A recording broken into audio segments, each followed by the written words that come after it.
பிதா குமாரர் பரிசுத்த ஆவியர் என்னும் திரியேக கடவுளுக்கு மாட்சிமை உண்டாகட்டும். நாம் கர்த்தரை தொழுது கொள்வோம்.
தேவன் ஆவியாயிருக்கிறார்.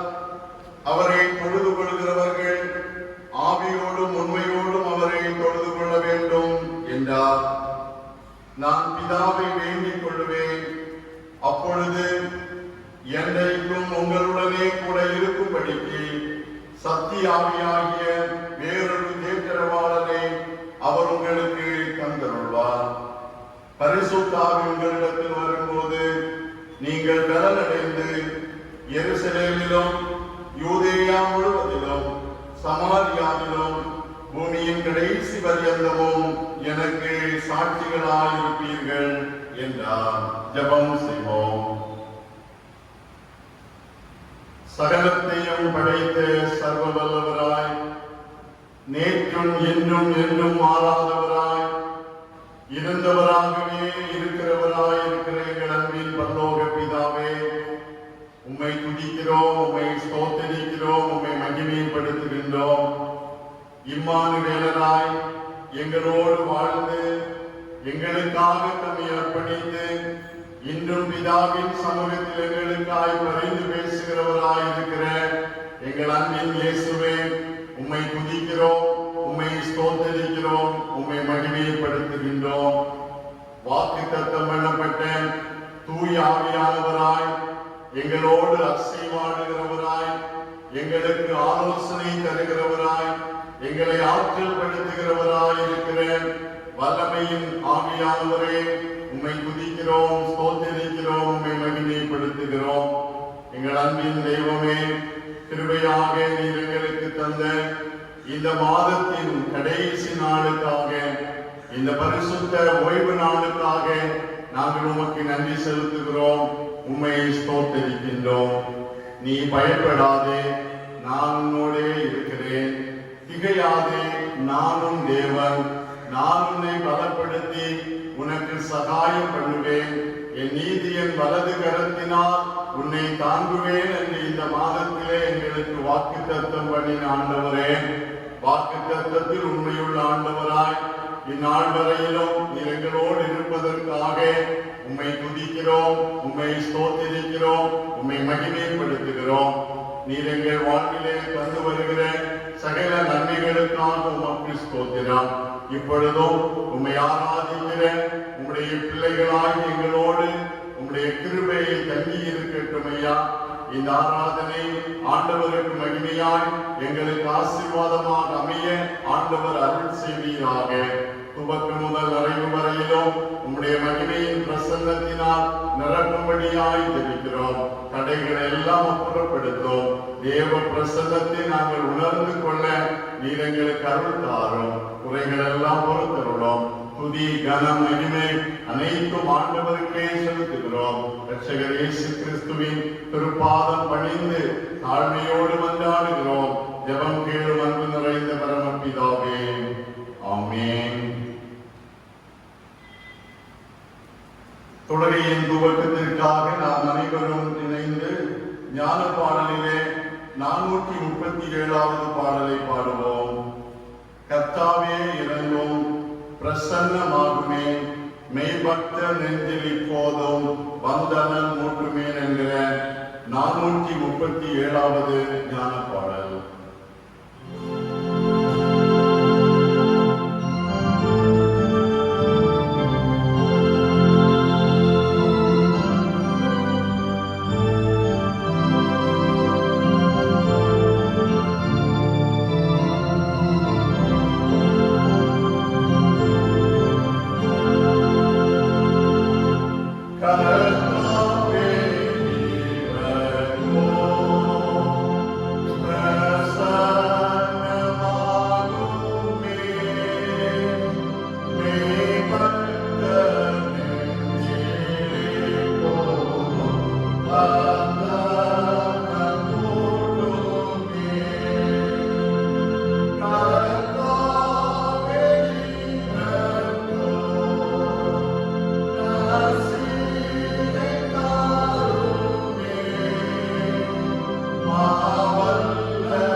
நாம் அனைவரும் இணைந்து 29வது சங்கீதத்தை வாசிப்போம்.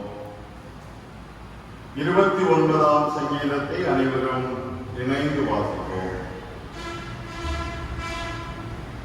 சங்கீதம் 29. பகவான்களின் புத்திரரே, கர்த்தருக்கு மகிமையையும் வல்லமையையும் செலுத்துங்கள். கர்த்தருக்கே அதை செலுத்துங்கள். கர்த்தருடைய நாமத்துக்குரிய மகிமையை அவருக்கு செலுத்துங்கள். பரிசுத்த அலங்காரத்துடனே கர்த்தரை தொழுது கொள்ளுங்கள். கர்த்தருடைய சத்தம் தண்ணீர்களின் மேல் தோன்றுகிறது. மகிமையுள்ள தேவன் முழங்குகிறார். கர்த்தர் திரளான தண்ணீர்களின் மேல் இருக்கிறார். கர்த்தருடைய சத்தம் வல்லமை உள்ளது. கர்த்தருடைய சத்தம் மகத்துவம் உள்ளது. கர்த்தருடைய சத்தம் கேதுரு மரங்களை முடிக்கிறது.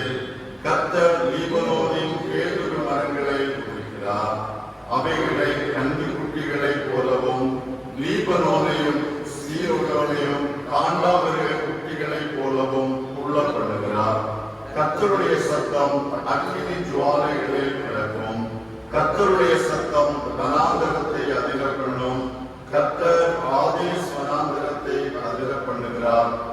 கர்த்தருடைய சத்தம் பெண்மான்களை ஏறும்படி செய்து காடுகளை வெளியாக்கும். அவருடைய ஆலயத்தில் உள்ள யாவரும் அவருடைய மகிமையை பிரஸ்தாபிக்கிறார்கள். கர்த்தர் ஜலப்பிரவாகத்தின் மேல் உட்கார்ந்து இருக்கிறார். கர்த்தர் என்றென்றைக்கும் ராஜாவாக வீற்றிருக்கிறார்.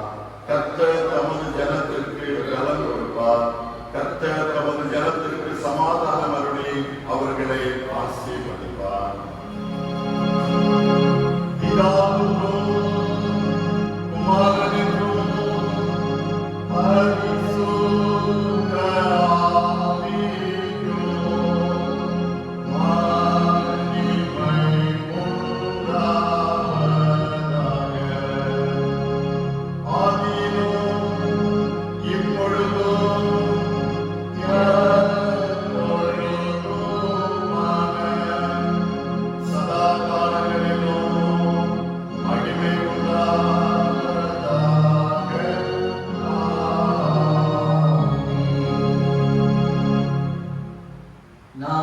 கர்த்தருக்கு எரிச்சலை மூட்டலாமோ? அவனிலும் நாம் பலவான்களா? கர்த்தருடைய வசனத்துக்கு நடுங்குகிறவர்களே, அவருடைய வார்த்தைகளை கேளுங்கள். இப்போதும் கர்த்தர் சொல்லுகிறார், பிள்ளைகளை திரும்புங்கள், உங்கள் சீர்கேடுகளை குணமாக்குவேன் என்கிறார். ஒரு விசை நாம் இருக்கின்ற இடங்களிலே கண்களை மூடி முழங்கால் படியிட்டு ஆண்டவரை நோக்கி நம்முடைய பாவங்களுக்காக கெஞ்சுவோம், ஜெபம் செய்வோம். கர்த்தருக்கு நாம் எரிச்சலை மூட்டலாமோ? நம்முடைய செய்கைகளினாலோ, நம்முடைய சீர்கேடுகளினாலோ, நம்முடைய அக்கிரமங்களினாலோ கர்த்தரை காட்டிலும் நம்மை பலவான்களாக காட்டிக்கொள்ளுகின்ற எண்ணத்தினாலோ நாம் அவரை துக்கப்படுத்துகின்றோம். அவருடைய மனதிற்கு சஞ்சலத்தை வருவிப்பதற்கு ஏதுவாக இருக்கின்றோம். ஒரு விசை நம்முடைய தீமைகள், நம்முடைய சீர்கேடுகள், நம்முடைய உள்ளிந்திரியங்கள் எல்லாவற்றையும் கடவுளிடத்திலே சொல்லுவோம். ஆண்டவரே, நான் பாவியான மனிதன், ஆண்டவரே, நான் பாவியான மனுஷி என்று சொல்லி பரத்துக்கு நேராக நம்முடைய கரங்களை விரித்து இருதயத்தை கர்த்தரிடத்தில் ஏறெடுப்போம். அப்போது அந்தரங்கத்திலே பார்க்கின்ற பிதா நமக்கு இறங்கி வெளியரங்கமான பதிலை நமக்கு தருவார். வேதம் சொல்லுகின்றது, கர்த்தர் சொல்லுகின்றார், பிள்ளைகளே திரும்புங்கள் என்று சொல்லுகின்றார். உங்கள் சீர்கேடுகளை விட்டு திரும்புங்கள், உங்கள் பொல்லாத வழிகளை விட்டு திரும்புங்கள், உங்கள் பாவ ஜீவனத்தை விட்டு திரும்புங்கள், உங்கள் தவறான கண்ணோட்டத்தை விட்டு திரும்புங்கள், உங்கள் சோம்பேறித்தனத்தை விட்டு திரும்புங்கள். எதுவரைக்கும் பாவத்திலே அமிழ்ந்து கிடப்பீர்கள், திரும்புங்கள், உங்கள் சீர்கேடுகளை குணமாக்குவேன் என்று கர்த்தர் சொல்லுகின்றார். இந்த வேலை எத்தனையோ மக்களுக்கு கொடுக்கப்படாத வேலை. ஆனால் கர்த்தர் நம்மீது பாராட்டுகின்ற கிருபை இரக்கங்களுக்காக இந்த காணொலி காட்சியின் வழியாக கூட நம் அனைவருக்கும் கிடைக்கின்ற ஒரு அரிய வாய்ப்பு. மனம் வருந்துவதும் பாவத்திற்காக மன்னிப்பு கேட்பதும் ஆண்டவரிடத்திலே நம்மை இன்னும் நெருங்கி ஏவும்படி செய்கின்ற நல்ல தருணம். இதை பயன்படுத்திக் கொள்வோம். ஒரு விசை அனைவரும் மனம் திறந்து ஆண்டவரிடத்திலே கேட்போம். ஆண்டவரே, பரத்துக்கு விரோதமாக நான் செய்த பாவம், அயலானுக்கு விரோதமாக நான் செய்த பாவம், என் அந்தரங்க பாவம், நான் உண்மை விட்டு தூரம் போன பாவம் என்று சொல்லி எல்லாவற்றையும் கடவுளிடத்திலே சொல்லுவோம். இந்த நாட்களிலே ஆண்டவர் நமக்கு தந்திருக்கின்ற கிருபைகள் எல்லாம் ஆண்டவர் தரத்திலிருந்து நாம் பெற்றுக்கொண்டது. ஆனால் நாம் அவைகளை பெற்றுக்கொண்டு பாவத்திலே அமிழ்ந்து கிடப்போம் என்று சொன்னார், நிச்சயமாகவே ஆண்டவருக்கு நாம் எரிச்சல் ஊட்டுகின்றவர்களாக இருக்கின்றோம். ஒரு விசை இந்நிலையை உணர்வோம். வேதம் சொல்கின்றது, நம்மை நாமே நிதானித்தால் நியாயம் தீர்க்கப்படும், நம்மை நாமே நிதானித்தால் நியாயம் தீர்க்கப்படும் என்று சொல்லி வேதம் சொல்லுகின்றது. ஒரு விசை நம்மை நாமே நிதானித்து அறிவோம். இருதயத்தின் கதவை பூட்டி வைத்திருக்கின்றோமோ? ஆண்டவர் இப்போதும் நம் இருதயத்தின் வாசல் அருகே நிற்கின்றார். எரேமியா எசேக்கியா அரசன் சத்தமிட்டு அழுததை போல நாம் அழ வேண்டாம். நம் உள்ளங்களுக்குள்ளே சத்தமிடுவோம். திரும்பி நின்று கடவுளை பார்க்க கூடாமல் அழுவோம். எசேக்கியா சொன்னது போல, நான் நலமானதை செய்தேன் என்பதை நினைக்கணும் என்று சொல்லி அழுதான். கடவுள் அவனுக்கு இறங்கினார். அவனை ரட்சித்தார் என்பதை நாம் அறிவோம். நமக்கும் ஆண்டவர் இறங்க வேண்டும், நம்முடைய மீறுதல்களையும் அவர் மன்னிக்க வேண்டும். ஆண்டவர் நம் மீது பாராட்டி இருக்கின்ற இரக்கம் அதிகம் அதிகம். யோவான் 3ஆம் அதிகாரம் 16ஆம் வசனத்திலே தேவன் தம்முடைய ஒரே பேரான குமாரனை விசுவாசிக்கிறவன் எவனோ அவன் கெட்டு போகாமல் நித்திய ஜீவனை அடையும்படிக்கு அவரை தந்தருளி இவ்வளவாய் உலகத்தில் அன்பு கூர்ந்தார் என்று சொல்லப்பட்டிருக்கின்றது. மண்ணிலே பிறந்த ஒருவரும் கெட்டு போவது ஆண்டவருக்கு பிரியமல்ல. அவரை விசுவாசிக்கிறவன் எவரும் கெட்டு போகாமல் நித்திய ஜீவனை அடைய வேண்டும் என்பது ஆண்டவருடைய ஆசை. ஆம், நாம் கெட்டு போவதற்காக அல்ல, நாம் பாவத்திலே பரிதவிப்பதற்காக அல்ல, அவர்களை அறிக்கை செய்வோம். நமக்காக வந்த தேவகுமாரனிடத்திலே அவைகளை அறிக்கை செய்து விட்டு விடுவோம், திரும்புவோம். நம் சீர்கேடுகளை குணமாக்க ஆண்டவர் சித்தம் உள்ளவராக இருக்கின்றார்.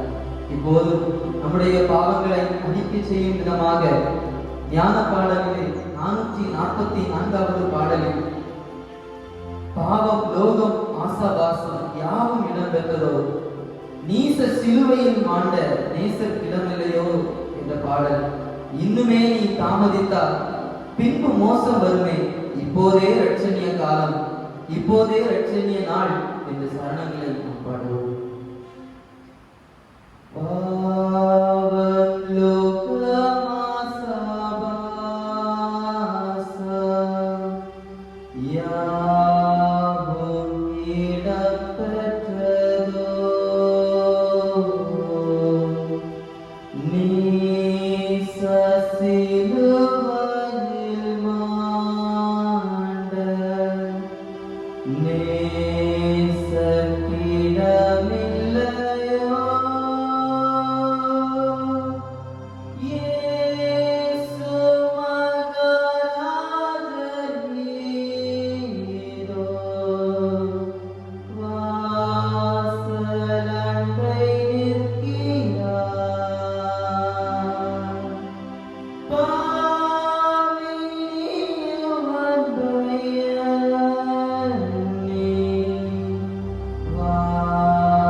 உண்மையாகவே மனம் வருந்தி தங்கள் தவறுகளை தப்பிதங்களை அறிக்கை செய்த நம் எல்லாருடைய பாவங்களை நமக்கு மன்னித்து நம்மை பரிசுத்தப்படுத்தி அவருடைய பிள்ளைகளாகும்படி நமக்கு அதிகாரத்தை தந்து நம்மை நித்திய ஜீவ கரையிலே சேர்ப்பாராக. ஆமென். இப்போதும் கடவுளுடைய கரத்திலிருந்து பாவ மன்னிப்பை அவருடைய இரக்கங்களையும் பெற்றுக்கொண்ட நாம் ஒருமித்த இதயத்தோடு ஏக சிந்தையோடு கடவுளிடத்திலே நம்முடைய ஆத்துமாக்களை உயர்த்தி நம் உள்ளத்தின் ஆழத்திலிருந்து கடவுள் நமக்கு செய்த நன்மைகளுக்காக, கடவுள் நமக்கு பாராட்டின கிருபைகளுக்காக ஆண்டவருக்கு நன்றிகளை எடுத்துப்போம். ஆண்டவரே, உம்மை துதிக்கின்றோம் ராஜா. அப்பா, உம்மை துதிக்கின்றோம் அப்பா பிதாவே என்று சொல்லி ஆண்டவரிடத்திலே அவர் நமக்கு செய்த கிருபைகளுக்காக, அவர் நமக்கு இறங்கிய இரக்கத்திற்காக, அவர் நம்மை பாதுகாத்து வந்த நம்முடைய தயவுகளுக்காக நாம் ஆண்டவருக்கு நன்றிகளை சொல்லுவோம். இப்போதும் எங்கள் தேவனே, நாங்கள் உமக்கு ஸ்தோத்திரம் செலுத்தி உம் நாமத்தை துதிக்கிறோம் என்ற சங்கீதக்காரனை போல நம்முடைய ஆண்டவருக்கு ஸ்தோத்திரங்களை செலுத்தி நாம் ஆண்டவரை துதிப்போம். என் கைகளை போருக்கும் என் விரல்களை யுத்தத்திற்கும் படிப்பிக்கிற என் கண்மலையாகிய கர்த்தருக்கு ஸ்தோத்திரம் என்று சங்கீதக்காரன் சொல்லுகின்றான். ஆம், நம்மை சுற்றிலும் இருக்கின்ற பொல்லாத சூழலிலே நம் கரங்களை இந்த கொடிய சூழலுக்கு ஏற்ற விதமாய் பொறுக்கும், இந்த பொல்லாத சூழ்நிலைகளுக்கு ஏற்ற விதமாய் நம் விரல்களை யுத்தத்திற்கும் பழக்குவித்து கடவுள் நம்மை பாதுகாத்து திடற்கொள் தைரியமாயிரு நான் உடனே இருக்கிறேன் என்று சொன்ன கடவுளுக்காக ஆண்டவருக்கு நன்றிகளை ஏறெடுப்போம். நாம் இணைந்து கடவுளிடத்திலே சொல்லுவோம், ஆண்டவரே உமக்கு நன்றி, அப்பா உமக்கு நன்றி, ஆண்டவரே உமக்கு ஸ்தோத்திரம், துதிக்கின்றோம் என்று சொல்லி நம் நன்றிகளை ஏறெடுப்போம். ஆண்டவர் மாத்திரமே நம் துதிகளையும் பார்க்கிறவர், ஆண்டவர் மாத்திரமே நம் அனைவருடைய மேன்மையும் மகிமையும் பெற்றுக் கொள்வதற்கு உறுதியானவர். ஆண்டவரை நாம் துதிப்போம். ஆண்டவர் நம்முடைய வாழ்க்கையிலே செய்து வருகின்ற நன்மைகள் ஏராளம். அவர் நம் ஜீவனை பாதுகாக்கின்றார். எத்தனை இடங்களிலே அழுகையும் புலம்பலும் இருந்தாலும் கடவுள் நமக்கு சமாதானத்தை தந்து வருகின்றார். எத்தனையோ இடங்களிலே பஞ்சம், பசி, பட்டினி, நிம்மதியற்ற சூழல் இருந்தாலும் கடவுள் நம்மை நிம்மதியாக வாழ வைத்திருக்கின்றார். எத்தனையோ இடங்களிலே ஆராதிக்க முடியாத சூழல் இருந்தாலும் நம் இல்லங்களிலே கடவுள் காணொளி காட்சியின் வழியாக நம்மை சந்திக்கும்படிக்கு இல்லங்களுக்கு நேராக வருகின்றார். நம் இல்லங்களிலே நம் பிள்ளைகளோடு உறவுகளோடு இருக்கின்ற வேளையிலே கடவுள் அங்கே மகிமைப்படுகின்றார். ஆண்டவருக்கு நன்றி சொல்லுவோம். ஆண்டவரே உமக்கு நன்றி, ஆண்டவரே உமக்கு நன்றி என்று இருதயத்தின் ஆழத்தை ஆண்டவருக்கு தெரியப்படுத்துவோம். ஆண்டவர் நம்மிடத்திலே எதிர்பார்க்கின்றார். நான் செய்த நன்மைகளை என் மகன் நினைக்கின்றாளா, என் மகன் நினைக்கின்றானா, நான் அவர்களோடு இருக்கிறேன் என்பதை அவர்கள் உணர்கின்றார்களா என்பதை ஆண்டவர் நம்மிடத்திலே எதிர்பார்க்கின்றார். அதை அவர் உணர்ந்து கொள்ளும்படியாக நாம் செய்கின்ற காரியம்தான் ஆண்டவருக்கு நன்றி பலிகளை எடுப்பது. ஆண்டவரை மகிமைப்படுத்தி நம் நன்றிகளை எடுப்போம். நம்முடைய கரங்களில் இருக்கின்ற ஆராதனை பாடல் புஸ்தகத்திலே 208வது பாடல், எப்பக்கம் நெருக்கப்பட்டும் ஒடுங்கினான் போவதில்லை, அப்பனின் மார்பினில் சாய்ந்ததுமே எப்போதும் பாடிடுவேன் என்ற பாடலை நாம் பாடி ஆண்டவருக்கு நன்றி எடுப்போம். எப்பக்கம் நெருக்கப்பட்டும் ஒடுங்கினான் போவதில்லை, எப்பக்கம் நெருக்கப்பட்டும் ஒடுங்கினான் போவதில்லை, அப்பனின் மார்பினில் சாய்ந்ததுமே, அப்பனின் மார்பினில் சாய்ந்ததுமே எப்போதும் பாடிடுவேன், எப்போதும் பாடிடுவேன், எப்படி பாடுவேன் நான் என் இயேசு எனக்கு செய்ததை, எப்படி பாடுவேன் நான் என் இயேசு எனக்கு செய்ததை, ஆயுள் முழுவதும் என் கர்த்தருக்காய் ஆத்துணராயம் செய்வேன், ஆயுள் முழுவதும் என் கர்த்தருக்காய்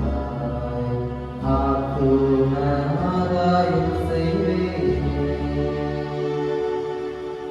நாம் யாரும் இணைந்து ஆண்டவர் இயேசு கிறிஸ்து நமக்கு கற்றுத்தந்த இறைவேண்டலை எழுதுவோம். பரமண்டலங்களில் இருக்கிற பிதாவே, உம்முடைய நாமம் பரிசுத்தப்படுவதாக, உம்முடைய ராஜ்யம் வருவதாக, உம்முடைய சித்தம் பரமண்டலத்திலே செய்யப்படுகிறது போல பூமியில் செய்யப்படுவதாக. எங்களுக்கு வேண்டிய ஆகாரத்தை வெற்றி இருக்கிறார். எங்கள் கடனாளிகளுக்கு நாங்கள் மன்னிக்கிறது போல எங்கள் கடன்களை எங்களுக்கு மன்னியும். எங்களை சோதனைக்குட்பட பண்ணாமல் தீமையை எங்களை ரட்சித்துக் கொள்ளும். ராஜ்யமும் வல்லமையும் மகிமையும் என்றென்றைக்கும் உடையவர்களே. ஆமென்.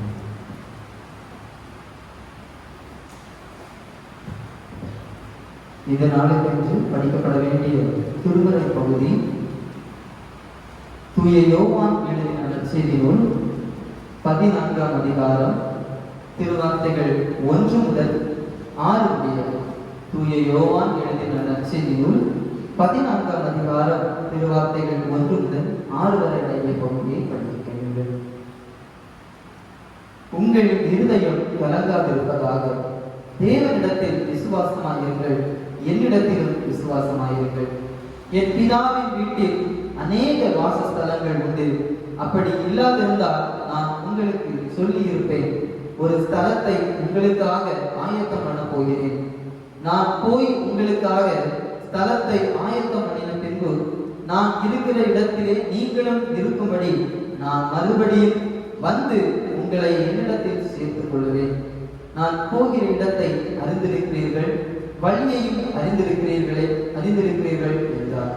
தோமா அவரை நோக்கி, ஆண்டவரே, நீர் போகிற இடத்தை அறியோமே, வழியை நாங்கள் எப்படி அறிவோம் என்றார். அதற்கு இயேசு, நானே வழியும் சத்தியமும் ஜீவனமாய் இருக்கிறேன். என்னாலே அல்லாமல் ஒருவனும் பிதாவினிடத்தில் வரான் என்றார் என்பதை படிக்கப்பட வேண்டிய திருமறை பகுதி படித்தாயிற்று. கிறிஸ்து இயேசுவுக்கே மையம் உள்ளதாக.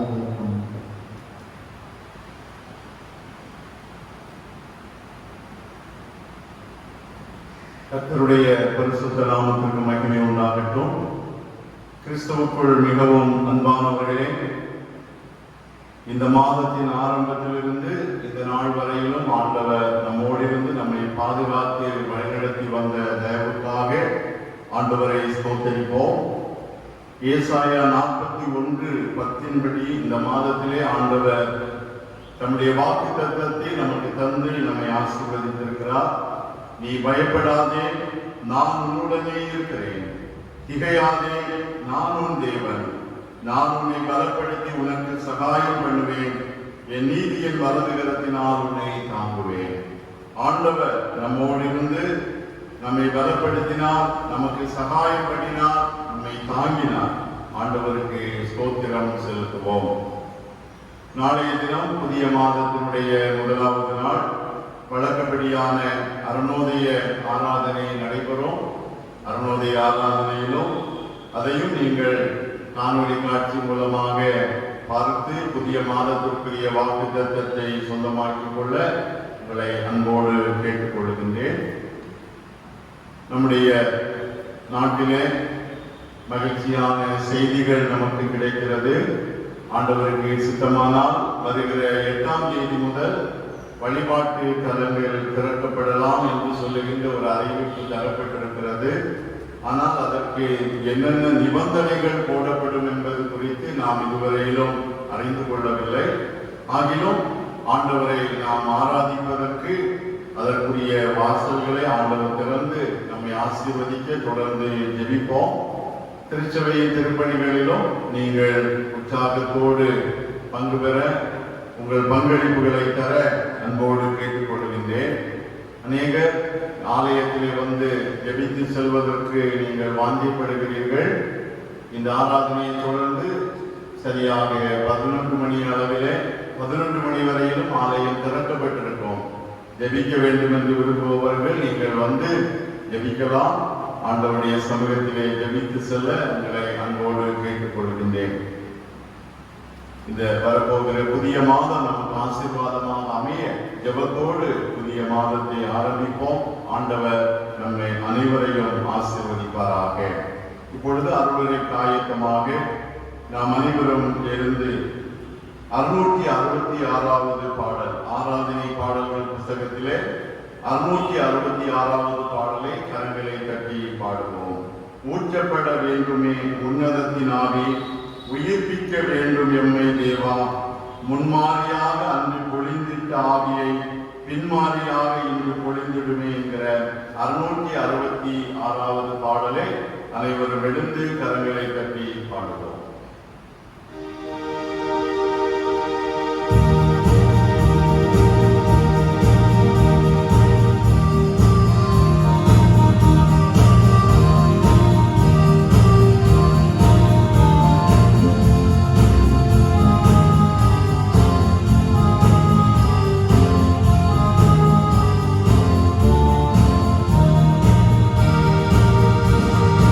ஊற்றப்பட வேண்டுமே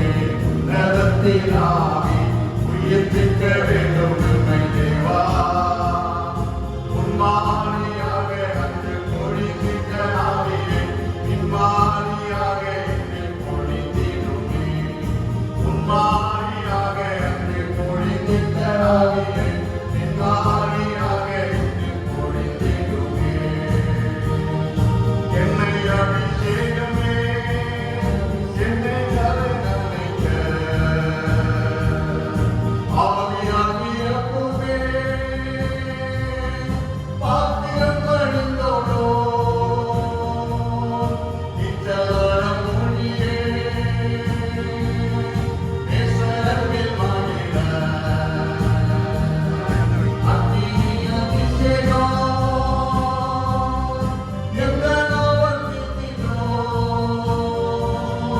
உச்சப்பட வேண்டுமே. உன்னதத்தினாலே உயிர்ப்பிக்க வேண்டும் தேவா. உம்மாரியாக என்னில் பொழிகின்ற ஆவியே இம்மாரியாக என்னில் பொழிந்திடுமே. உம்மாரியாக என்னில் பொழிகின்ற ஆவியே இம்மாரியாக என்னில் பொழிந்திடுமே. தேவமனிதன் இயேசுவை விசுவாசித்தோம். போதிக்கும் வாயிலாக இறைஞ்சிடுமே.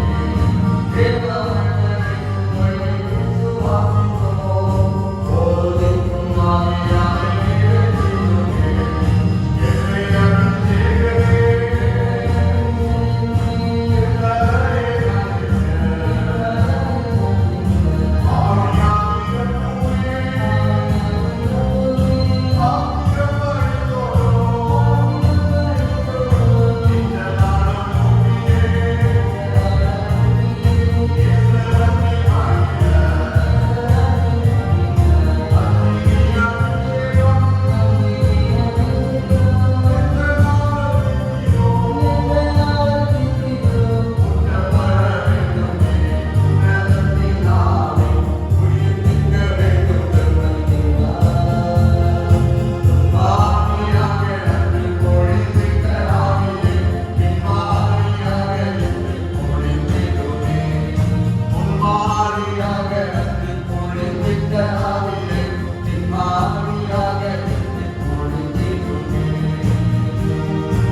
ஒரு மனதோடு கூடி வந்துள்ளோம்.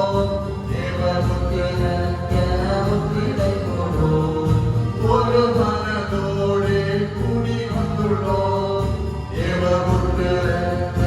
கூடி வந்துள்ளோம். அபிஷேகமே எந்த தயை நாளைக்க ஆவியால் நிரப்புமே. பாத்திரம் அணிந்தோனோ இச்சலாலம் மூங்கியே நேசரவில் மகிழ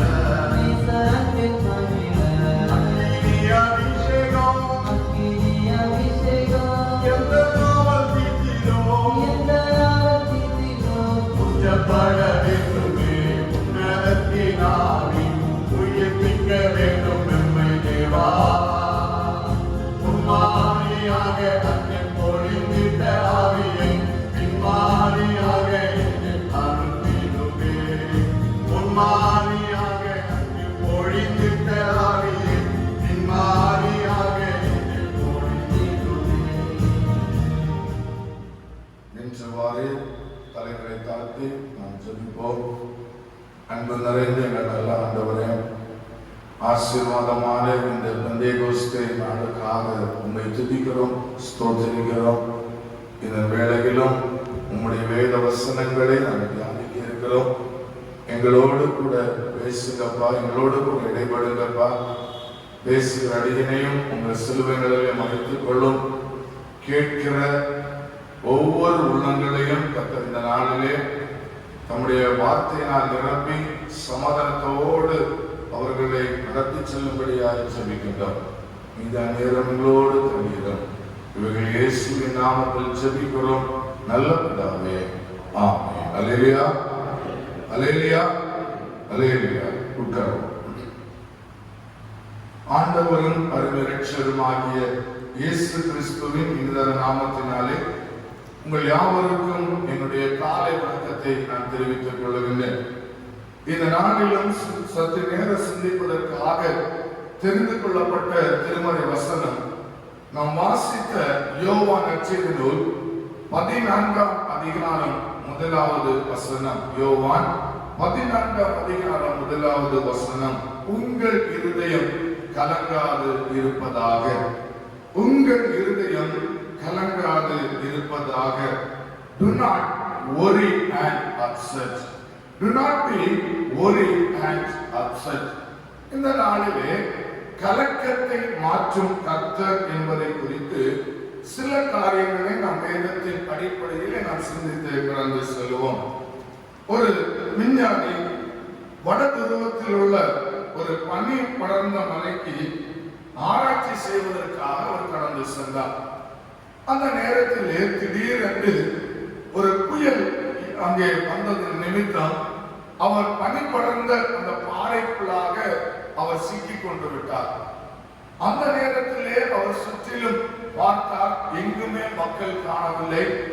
அப்போது இவருக்குள்ளே ஒரு கலக்கம் வந்தது. இனி நான் காப்பாற்றப்படுவேனோ, இனி என்னுடைய வாழ்க்கையை நான் தொடர்ந்து பல ஆராய்ச்சிகளை நான் செய்ய முடியுமோ என்று சொல்லக்கூடிய ஒரு கலக்கம் இந்த விஞ்ஞானியுடைய உள்ளத்திலே கடந்து வந்தது. ஆனால் அந்த நேரத்தில் அவர் ஒரு காரியத்தை செய்தார். ஆண்டவருடைய அந்த இக்கட்டான ஒரு சூழ்நிலையிலே, அங்கே மூழ்கி போகின்ற அந்த நிலைமையிலே ஆண்டவரை அவர் துதிக்க ஆரம்பித்தாராம். ஆண்டவரிடத்திலே அவர் எப்படி துதித்தார் என்று சொன்னால், இந்த பனிக்கட்டிக்கு மேலாக ஒரு வானம் இருக்கிறது, அந்த வானத்திலே பிரகாசிக்கும் கணக்கற்ற நட்சத்திரங்கள் உண்டு, அந்த நட்சத்திரங்களை எல்லாம் பேரிட்டு அழைக்கிற ஆண்டவர் என்னையும் தெரிந்திருக்கிறார் என்று சொல்லி ஆண்டவரை அவர் துதிக்க ஆரம்பித்தார். அப்படி துதிக்க ஆரம்பித்த சில நிமிடங்களிலே இன்னொரு விஞ்ஞானி அந்த இடத்திலே ஆராய்ச்சி செய்யும்படியாக வந்திருந்தார். அவர் வரும்போது இந்த விஞ்ஞானி அங்கே உயிருக்கு போராடி இருக்கிறதை கண்டு சில காரியங்களை செய்து அவரை அந்த பனி படர்ந்த பாறையின் நடுவில் இருந்து அவரை வெளியே கொண்டு வந்து காப்பாற்றி விட்டார் என்று ஒரு புத்தகத்திலே விதமாய் சாட்சியாய் சொல்லப்பட்டிருந்தது. அன்புக்குரியவர்களே, இன்றைக்கு இந்த உலகத்திலே வாழ்கிற ஒவ்வொரு மனிதனுடைய வாழ்க்கையிலும் கலக்கம் பல விதத்திலே வந்து கொண்டிருக்கிறது. திருமணமாகி பல ஆண்டுகள் குழந்தை இல்லாத போது அதன் தம்பதிகள் கலக்கம் அடைகின்றார்கள். அல்லது குடும்ப வாழ்க்கையிலே திடீரென்று ஒரு கடன் பிரச்சனை வருகிற போது அங்கே கலக்கம் ஏற்படுகிறது. பல நாட்களாக படித்து வேலை இல்லை என்று சொல்லக்கூடிய நிலை வருகிற போது கலக்கம் வருகிறது. அது மாத்திரமல்ல, இன்னும் நம்முடைய வாழ்க்கையிலே வியாதி நீண்ட நாட்களாக தொடர்ந்து கொண்டிருக்கிறதுனாலே அது ஏன் இந்த வியாதி மாறவில்லை, என்னுடைய வாழ்க்கையிலே இது பல கொடுமையான நிலைமைக்கு கொண்டு செல்லுமோ என்று சொல்லக்கூடிய அதை நினைத்து நாம் கலங்கிக் கொண்டிருக்கின்றோம். அது மாத்திரமல்ல, இன்னும் தொழிலே வருகிற கஷ்டத்தின் குறித்து நாம் கலங்கிக் கொண்டிருக்கின்றோம். இப்படி பல காரியங்களை நினைத்து நாம் சரீர பிரகாரமாகவும் ஆவிக்குரிய பிரகாரமாக நாம் கலங்கிக் கொண்டிருக்கின்றோம்.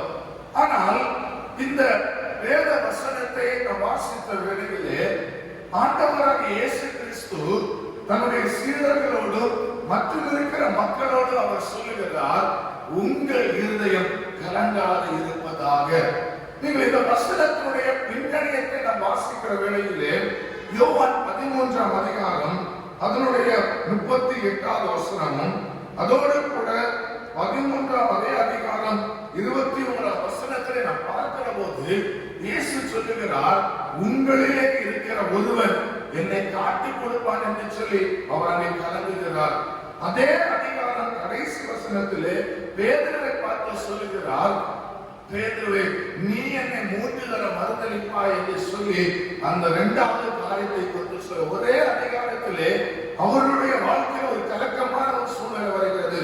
கூட இருக்கிற சீஷர் காட்டிக் கொடுக்கிறான், இன்னொருவர் அவரை அங்கே மறுதலிக்கிற, எனக்கு இவரை தெரியாது என்று சொல்லி மறுதலிக்க போது இப்படி 2 விதமான ஒரு வேதனைக்குரிய காரியம் வரப்போகிறது இயேசு நினைவு கூர்ந்து. ஆனாலும் சீஷர்களை மற்றவர்களை பார்த்து சொல்கிறார், உங்கள் இருதயம் கலங்காது இருப்பதாக என்று சொல்லுகின்றார். அன்புக்குரியவர்களே, இன்றைக்கு உலகத்திலே நம்முடைய இந்திய நாட்டிலும் மார்ச் 25ஆம் தேதியிலிருந்து இன்றைக்கு வரையிலும் நாம் லாக்டவுன் பீரியடில் நாம் இருந்து கொண்டிருக்கின்றோம். ஒருவேளை தொழிலே நாம் சற்று இப்போது நாம் ஆரம்பித்திருந்தாலும் அல்லது நாம் வேலைக்கு கடந்து சென்று கொண்டிருந்தாலும் நீண்ட நாட்களாக தொழில் இல்லாமல் வேலை இல்லாமல் நம்முடைய குடும்பம் அடைந்த வேதனைகளை நாம் அறிந்திருக்கின்றோம். அதன் நிமித்தம் நான் எப்படி முன்னேறுவேன், எப்படி என்னுடைய குடும்பத்தினுடைய தேவைகளை நான் சந்திப்பேன் என்று சொல்லி நாம் கலங்கி கொண்டிருக்கிறோமா?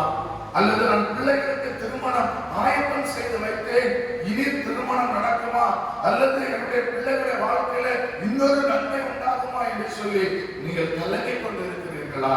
இயேசு சொல்லுகிறார், உங்கள் இருதயம் கலங்காது இருப்பதாக. இயேசு இதே போல லூக்கா நற்செய்தி நூல் 24ஆம் அதிகாரம் 38ஆம் வசனத்திலே சொல்லுகிறார், சீஷர்களை பார்த்து நீங்கள் ஏன் கலங்குகிறீர்கள் என்று அங்கே அவர்களிடத்தில் அங்கே கேள்வி கேட்பதை நாம் பார்த்து, ஏன் கலங்குகிறீர்கள், எதற்காக நீங்கள் கலங்குகிறீர்கள், நான் தான் உங்களோட கூட இருக்கிறேன். இந்த இடத்திலே அவருக்கு பிரச்சனை வரப்போகிறது, அவர் கைவிடப்பட போகிறார், அங்கே மறுதளிக்கப்பட போகிறார், அங்கே யூதர்களுக்கு முன்பதாக அங்கே காட்டிப்படுத்த போகிறார் என்ற இக்கட்டான ஒரு சூழ்நிலையிலே இயேசு சொல்லுகிறார், உங்கள் இருதயம் கலங்காதிருப்பதாக. அதே இயேசுதான் இன்றைய கால வேளையில் இந்த மாதத்தினுடைய கடைசி நாளிலே நம் ஒவ்வொருவரையும் பார்த்து சொல்லுகிறார், உங்கள் இருதயம் கலங்காது இருப்பதாக. அருமையான ஒலிபெருக்கி வழியாக கேட்கிறவர்களே, காணொலி காட்சி வழியாக பார்த்துக் கொண்டிருக்கிறவர்களே, உங்கள் இருதயம் கலங்காது இருப்பதாக. இந்த நாளிலே நம்முடைய இருதயம் கலங்காமல் இருப்பதற்கு திருமறையிலே அநேக சம்பவங்கள் நமக்கு உண்டு.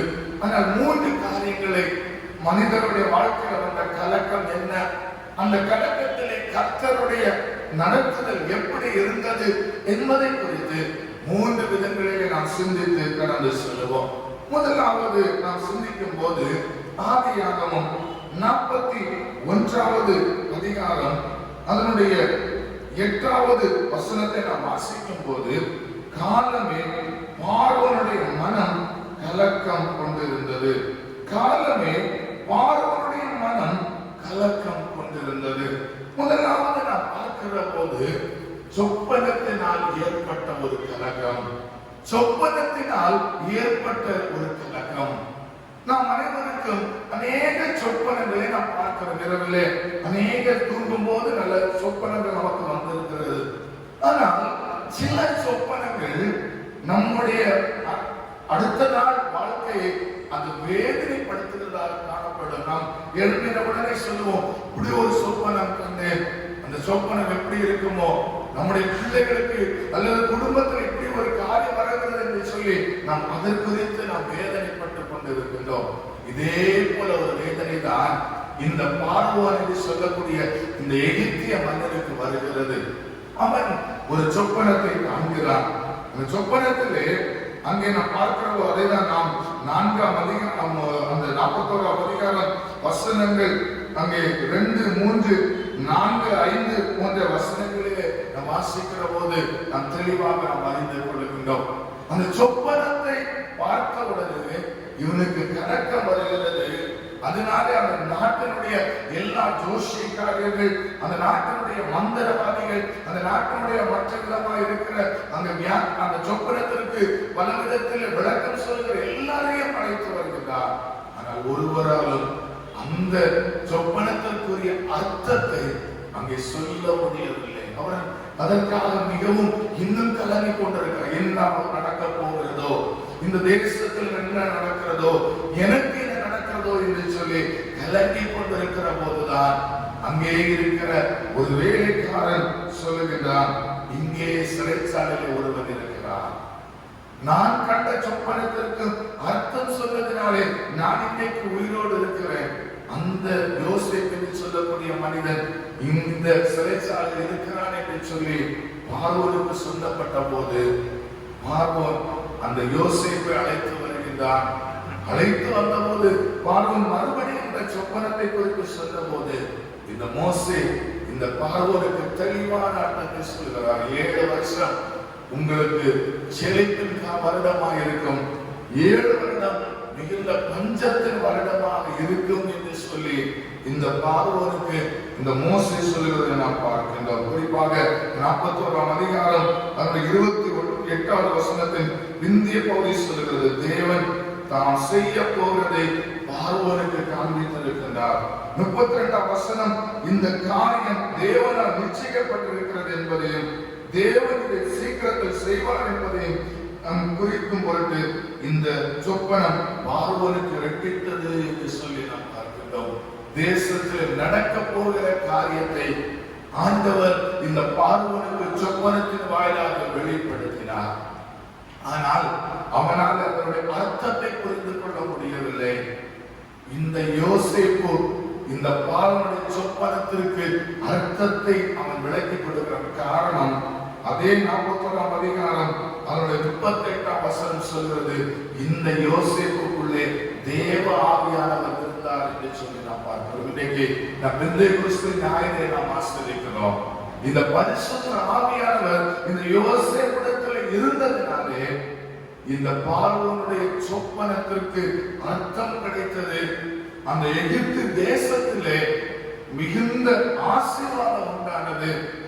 அநேக தேசங்கள் பஞ்ச காலத்திலே நன்மை பெறும் அளவுக்கு இந்த தேசத்திலே முழுவதும் தானியங்களால் நிரப்பப்பட்டிருந்தது என்று நாம் தொடர்ந்துள்ள வசனங்களை வாசிக்கும் போது நாம் அறிந்து கொள்ளலாம்.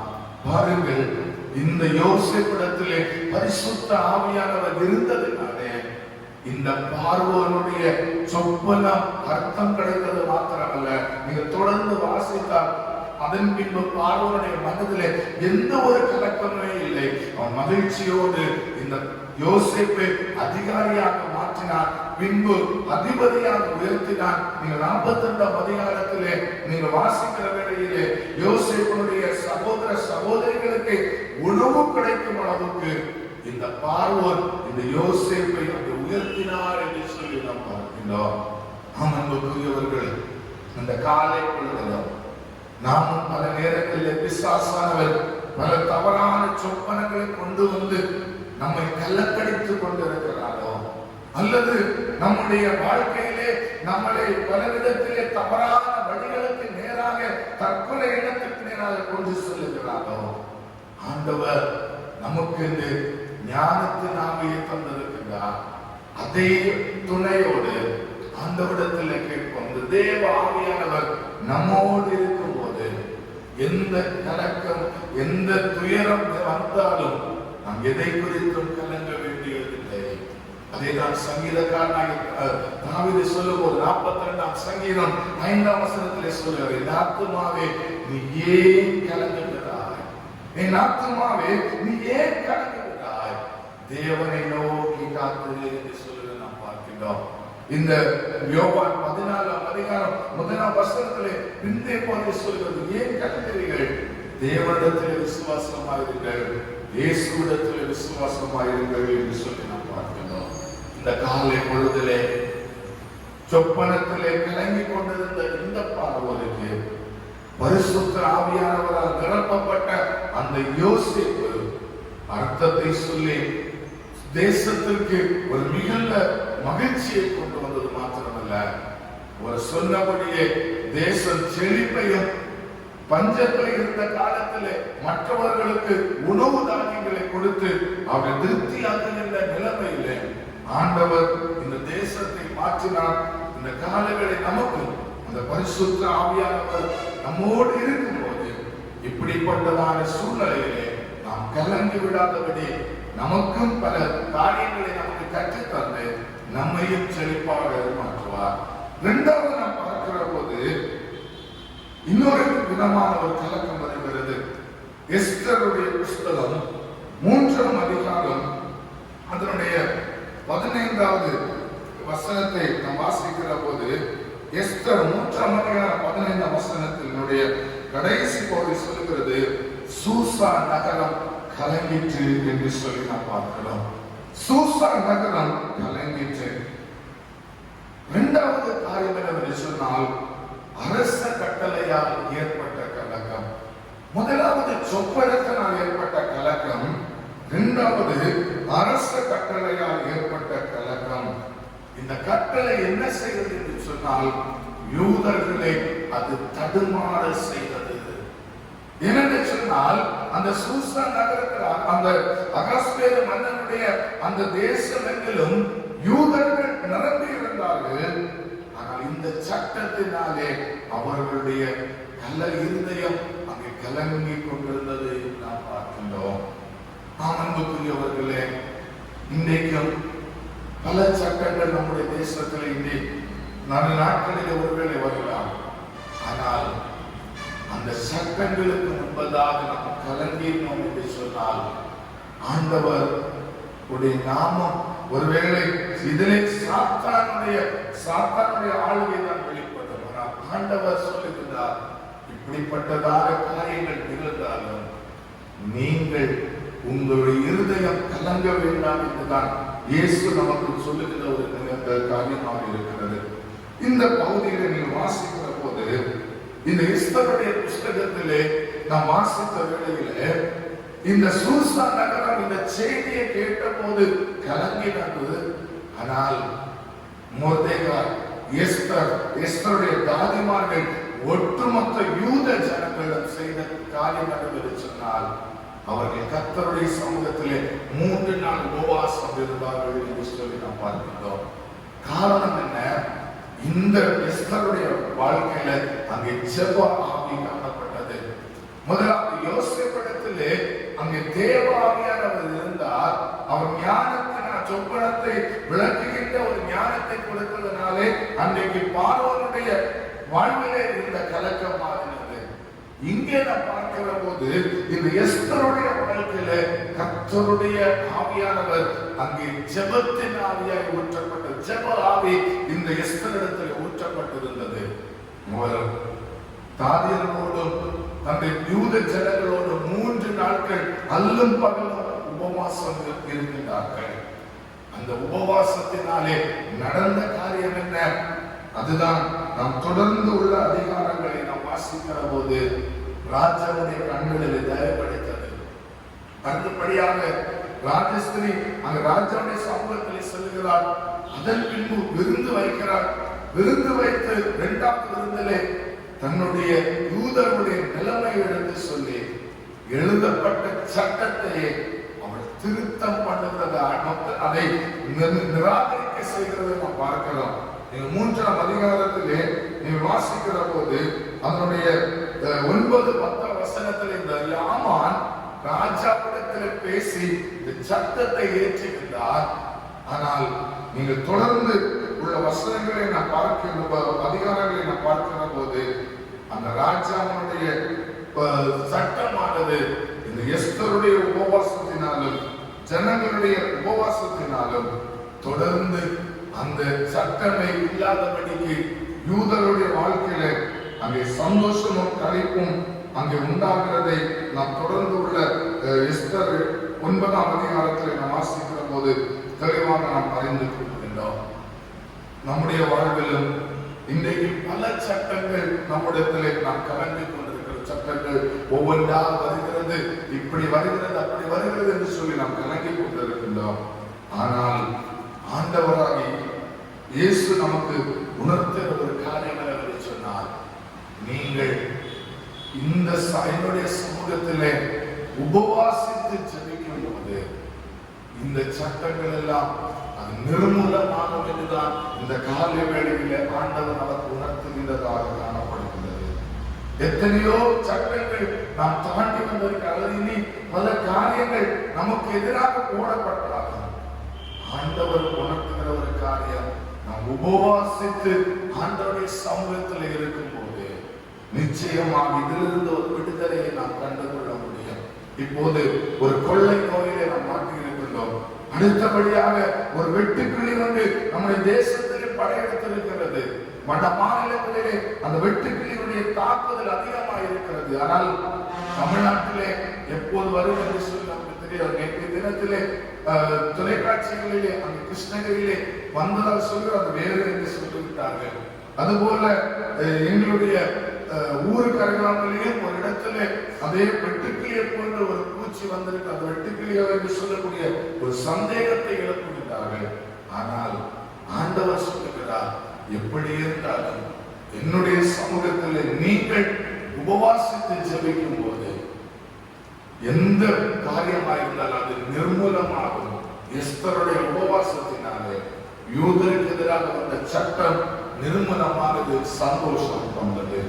கடைசியாக மூன்றாவது காரியம் என்னவென்று சொன்னால் 1 சாமுவேல் 17ஆம் அதிகாரம் 11வது வசனம். 1 சாமுவேல் 17:11. அங்கே நாம் பார்க்கிற போது மூன்றாவது காரியம் எதிரியினால் வருகின்ற கலக்கம்.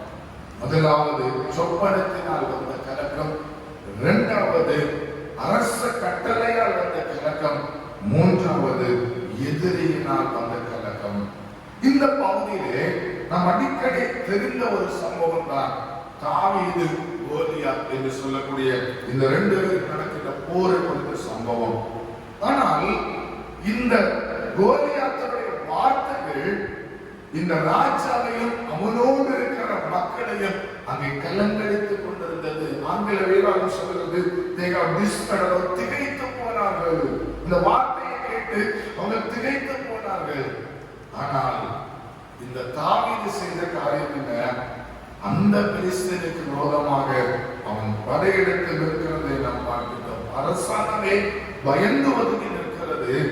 ஆனால் இந்த தாவீதோ அங்கே எந்த நிமித்தமும் பயப்படாமல் கலங்காமல் தைரியமாக நின்று கொண்டிருக்கின்றார். நீங்கள் 17ஆம் அதிகாரம் 32வது வசனத்திலே சொல்லுகிறார் தாவீது, இவன் நிமித்தம் ஒருவனுடைய இருதயமும் கலங்க வேண்டியதில்லை. உம்முடைய அடியானாகிய நான் போய் இந்த பெலிஸ்தீனோட யுத்தம் பண்ணுவேன் என்று இந்த தாவீது அங்கே சவுலுடைய ராஜாவிடத்தில் சொல்லிக் கொண்டு அவன் புறப்பட்டு சொல்லுகிறதை நாம் பார்க்கிறோம். இந்த பெலிஸ்தீனோடு நான் யுத்தம் பண்ணுவேன். ஒரு பெரிய ராஜா கலங்கி ஒதுங்கி இருக்கின்றார். ஆனால் இந்த தாவீது சொல்லுகிறார், நான் யுத்தம் பண்ண சொல்லுவேன் என்று சொல்லுகிறார். காரணம், இவனுக்குள்ளே இருந்த அங்கே வெள்ளத்தின் ஆவி. அதுதான் நாம் வாசிக்கிறோம். அப்போஸ்தலர் 1ஆம் அதிகாரம் 8ஆம் வசனம், பரிசுத்த ஆவி உங்களிடத்தில் வரும்போது நீங்கள் பலன் அடைவீர்கள். இந்த பரிசுத்த ஆவியானவர் இந்த தாவீதிடத்தில் இருந்ததினாலே அவன் விசேஷித்த பலவானாக மாற்றப்பட்டான். அந்த பலத்தோடு கூட இந்த போர்க்களத்தை கடந்து செல்கிறார். அந்த பெலிஸ்தீன் எதெல்லாமோ வார்த்தை சொல்லுகிற செத்த நாய் என்று சொல்லுகிற வார்த்தைகளை சொல்லி அவனை பல விதத்திலே அவனை மட்டம் தட்டி விடுகிறார். ஆனால் இந்த தாவீது செய்த காரியம் என்று சொன்னால், அந்த 17ஆம் அதிகாரத்தினுடைய 45ஆம் வசனத்திலே சொல்லுகிறார், நானோ நீ நிந்தித்த இஸ்ரவேலுடைய ராணுவங்களின் தேவனாகிய சேனைகளுடைய கர்த்தருடைய நாமத்திலே உன்னிடத்தில் வருகிறேன் என்று சொல்லி அவன் ஒரு கூழாங்கல்லை எடுத்து அதை கவனில வைத்து சுழற்றி அடித்தான். அவனை நெற்றியிலே பட்டு அவன் அந்த இடத்துல கீழே விழுந்தான். இஸ்ரவேல் மக்களுக்கு ஒரு மகிழ்ச்சி அந்த நாளிலே உண்டானது என்று சொல்லி நாம் பார்க்கிறோம். ஒரு ராட்சதனை பார்த்து அந்த ராணுவமே கலங்கி நின்றது, அரசாங்கமே கலங்கி நின்றது. ஆனால் கர்த்தருடைய ஆவியானவர்களுடைய பலத்தை உடைய இந்த தாவீது கலங்கவில்லை. அவன் சிறிய ஒரு கூழாங்கல்லை கொண்டு ஒரு ராட்சதனை வீழ்த்தி அந்த தேசத்திற்கு அந்த ராஜ்யத்திற்கு ஒரு சந்தோஷத்தை கொண்டு வந்தார். இந்த காலை பொழுதிலும் நாமும் மற்றவர்களுக்கு முன்பதாக எதிர்த்து நிற்க பலன் இல்லாதவர்களாக இருக்கிறோம், அல்லது பிசாசனுடைய தந்திரங்களுக்கு மந்திரங்களுக்கு எதிர்த்து நிற்க பலன் இல்லாதவர்களாக இருக்கிறோம். ஆண்டவரிடத்திலே கேட்போம், ஆவியானவர் என்னை நிரப்ப வேண்டும், என்னை பலப்படுத்த வேண்டும் என்று சொல்லி கேட்போம். ஆவியானவர் நம்மை பலப்படுத்தும் போது கோலியாத்தருடைய எத்தனை பெரிய ராட்சதனாக இருந்தாலும் ஆண்டவர் நம்முடைய வாழ்க்கையிலே நமக்காய் நின்று அங்கே யுத்தம் செய்வார். நமக்கு ஒரு ஜெயத்தை கட்டளையிடுவார். கலக்கத்தை மாற்றுகிற கர்த்தர். அவர் 3 விதங்களிலே வருகின்ற கலக்கத்தை அவர் மாற்றுகிறார். சொப்பனத்தினாலே வருகிற கலக்கம், அதுபோல அரச கட்டளைகளால் வருகிற கலக்கம், மூன்றாவது இந்த வாழ்வு எதிரிகளால் வருகிற கலக்கம். 3 விதமான கலக்கங்களிலும் கர்த்தர் நம்மோடு இருந்து நமக்கு ஜெயம் தருகிறார். அதற்காக ஒரு பரிசுத்த ஆவியானவரை நமக்கு தந்திருக்கிறார். இந்த வாக்கு தத்தம் பண்ணப்பட்ட பரிசுத்த ஆவியானவர், நமக்காக முத்திரையிடப்பட்ட இந்த பரிசுத்த ஆவியானவர் நம்மளே இருக்கும் போது இந்த எதிரிகள் எதை சுற்றி வந்தாலும் நம்மை அவர்களால் இவனை தாக்க முடியாது. ஆண்டவர் நம்மோடு இருப்பார். கர்த்தர் தொடர்ந்து இந்த வருகின்ற நாளை தொடங்குகிற புதிய மாதத்திலே எந்த கலக்கம் இல்லாமல் உங்களை நடத்தி செல்வார். உங்களுடைய வாழ்க்கையிலே சந்தோஷத்தையும் சமாதானத்தையும் நிறைவாய் தருவார். ஆண்டவர் உங்கள் யாவரையும் ஆசீர்வதிப்பாராக. ஆமென். நாம் யாவரும் எழுந்து நமது விசுவாசத்தை அப்போஸ்தலர் விசுவாசம் பிரமாணத்தின் வாயிலாக அறிக்கை செய்வோம். வானத்தையும் பூமியையும் படைத்த சர்வவல்லமையுள்ள பிதாவாகிய தேவனை விசுவாசிக்கிறேன். அவருடைய ஒரே குமாரனாகிய நம்முடைய நாதர் இயேசு கிறிஸ்துவை விசுவாசிக்கிறேன். அவர் பரிசுத்த ஆவியினாலே கன்னிமரிடத்தில் உற்பத்தி பிறந்தார். பொந்து பிலாத்தின் காலத்தில் பாடுபட்டு சிலுவையில் அறையுண்டு மரித்து அடக்கம் பண்ணப்பட்டு பாதாளத்தில் இறங்கினார். மூன்றாம் நாள் மரித்தோர்கள் உயிரோடு பரமண்டலத்திற்கு ஏறி சர்வவல்ல பிதாவாகிய தேவனுடைய வலதுபார்சத்தில் இருக்கிறார். அவரிடத்தில் உயிருள்ளவர்கள் மரித்தோர் நியாயத்தீர்க்க வருவார். பரிசுத்த விசுவாசிக்கிறேன். பொதுவாக இருக்கிற பரிசுத்த சபையில் பரிசுத்த வாக்குரைக்கும் பாவ மன்னிப்பும் மரித்தோர் உயிர்த்தெழுதலும் நித்திய ஜீவனை விசுவாசிக்கிறேன். ஜெபம் செய்வோம். எங்கள் கண்மலையும் மீட்பெருமாயிருக்கிற அன்பின் கர்த்தாவே, உம்மை துதிக்கிறோம், ஸ்தோத்திரிக்கிறோம், உம்மை மகிமைப்படுத்துகின்றோம். இந்த மாதத்தின் இந்த கடைசி நாள் பரிசுத்த ஓய்வு நாளிலே உம்மை தொழுது கொள்ள, உம்மை மகிமைப்படுத்த நீர் எங்களுக்கு அருள் செய்ததற்காக உமக்கு ஸ்தோத்திரம். பெந்தேகோஸ்தே நாள் என்று இந்த நாளை நாங்கள் நினைவு கொண்டு ஆசரிக்கிற பொழுது மேல்வீட்டறையிலே இறங்கி வந்த பரிசுத்த ஆவியானவருடைய வல்லமை ஒவ்வொருவரையும் ஆட்கொள்ள வேண்டுமாறு ஜெபிக்கிறோம். தூய ஆவியானவர் இந்த உலகிலே வெளிப்பட்ட நாள், திருச்சபைகள் உருவாக்கப்பட்ட தினம் என்று சொல்லி நாங்கள் ஆசரிக்கின்ற பொழுது மெய்யாகவே ஆவியானவருடைய கிரியைகள் எங்கள் ஒவ்வொருவர் வாழ்விலும் வெளிப்பட வேண்டுமாறு ஜெபிக்கிறோம். பரிசுத்த ஆவியானவர் எங்களோடு இருந்து எங்களை ஆற்றில்படுத்தி எங்களை ஆட்கொண்டு வழிநடத்தும்படியாய் ஜெபிக்கிறோம்.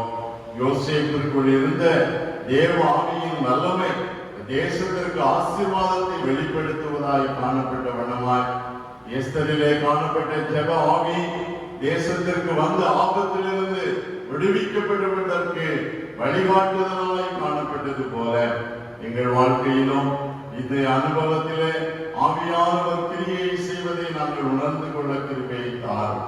தாவீதை போல தேவ ஆவியினால் நாங்கள் நிரப்பப்பட எங்களுக்கு அருள்தார். உம்முடைய பரிசுத்த ஆவியை என்னை விட்டு எடுத்துக் கொள்ளாதது என்று வேண்டிக் கொண்ட தாவீது அரசரை போல அனுதினமும் ஆவியின் நிறைவினாலே ஆவியின் கனி நிறைந்த வாழ்க்கை வாழ ஆண்டவர் எங்களுக்கு அருள் செய்யும்படியாய் ஜெபிக்கிறோம். ஆண்டவரே, எங்களுக்கு தந்த இந்த ஆலயத்திற்காக ஸ்தோத்திரம். இந்த ஆலயத்தின் வழியாக உம்முடைய நாமத்தை இன்னும் அதிகமாய் மகிமைப்படுத்த கர்த்தர் கிருபை தார். திருச்சபையின் வழியாய் செய்யப்பட வேண்டிய திருப்பணிகள் எல்லாவற்றையும் திறம்பட செய்து நிறைவேற்ற கர்த்தர் எங்களுக்கு பலந்தார். சபை கமிட்டி அங்கத்தினர்களுக்காய், ஆதீன மாமன்ற உறுப்பினர்களுக்காய், கிளை சங்கங்களுக்காக, சபையிலே கோயில் பிள்ளைகளாய் உடைய பணி செய்கிற தம்முடைய பிள்ளைகளுக்காய், ஆலய வளாகத்தை தூய்மைப்படுத்தி உடைய நாமத்தை மகிமைப்படுத்துகிறவர்களுக்காய், திருச்சபையின் குடும்பங்களுக்காக, இந்த ஆலயத்திலே வந்து உம்மை ஆராதிக்கிற எல்லா மக்களுக்காக, இந்த ஆலயத்தை சுற்றிலும் இருக்கிற அனைத்து ஜனங்களுக்காகவும் ஜெபிக்கிறோம். யாவரோடும் கிருபையை தங்கி இருக்கட்டும்.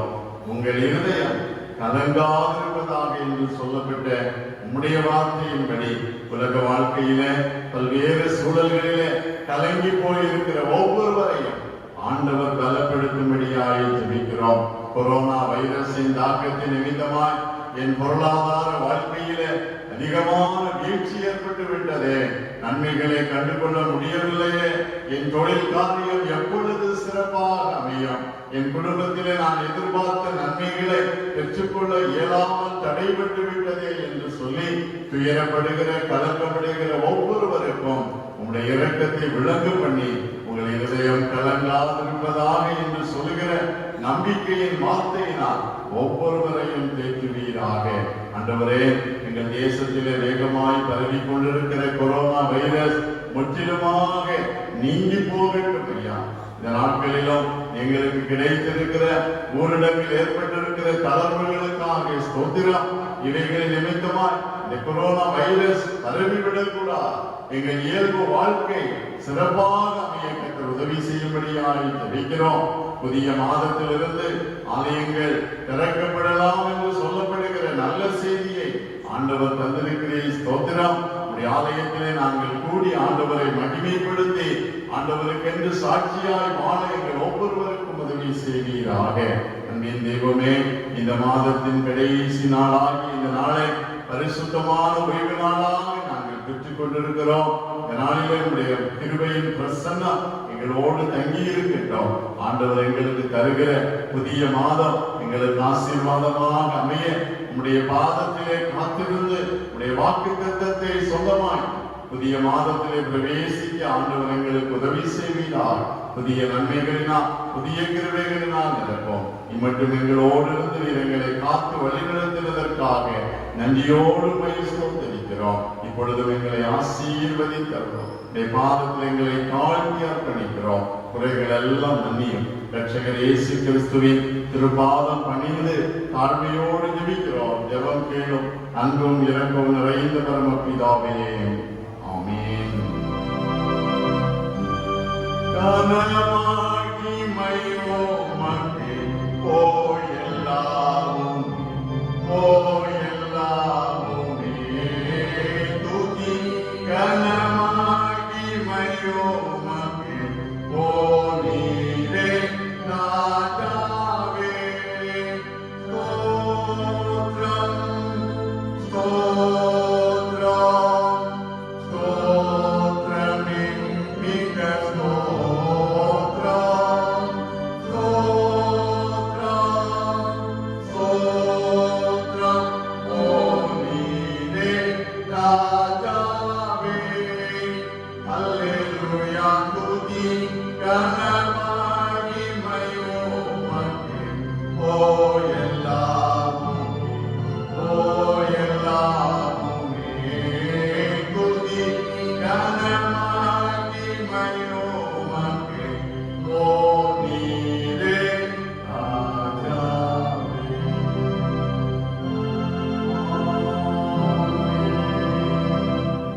ஸ்தோத்திர பலிகளை எடுத்து படைப்போம். என் ஆத்மாவே கர்த்தரை ஸ்தோத்திரி. என் முழு உள்ளமே அவருடைய பரிசுத்த நாமத்தை ஸ்தோத்திரி. என் ஆத்மாவே கர்த்தரை ஸ்தோத்திரி. கர்த்தர் செய்த சகல உபகாரங்களை மறவாதே. ஆமென். நம்முடைய ஆண்டவரும் இரட்சகருமாய் இருக்கிற இயேசு கிறிஸ்துவின் கிருபையும் பிதாவாகிய கடவுளின் அன்பும் தூய ஆவியானவரின் திருவுறவும் இன்றும் என்றுமான சதா காலங்களிலும் நம் அனைவரோடும் தங்கியிருப்பதாக.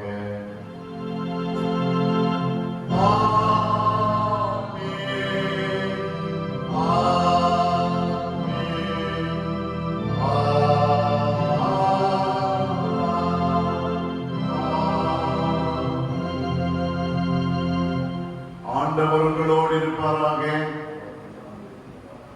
ஆண்டவர் அருளுகிற சமாதானம் நம் அனைவரோடும் நிறைவாய் தங்கியிருப்பதாக. ஆம்.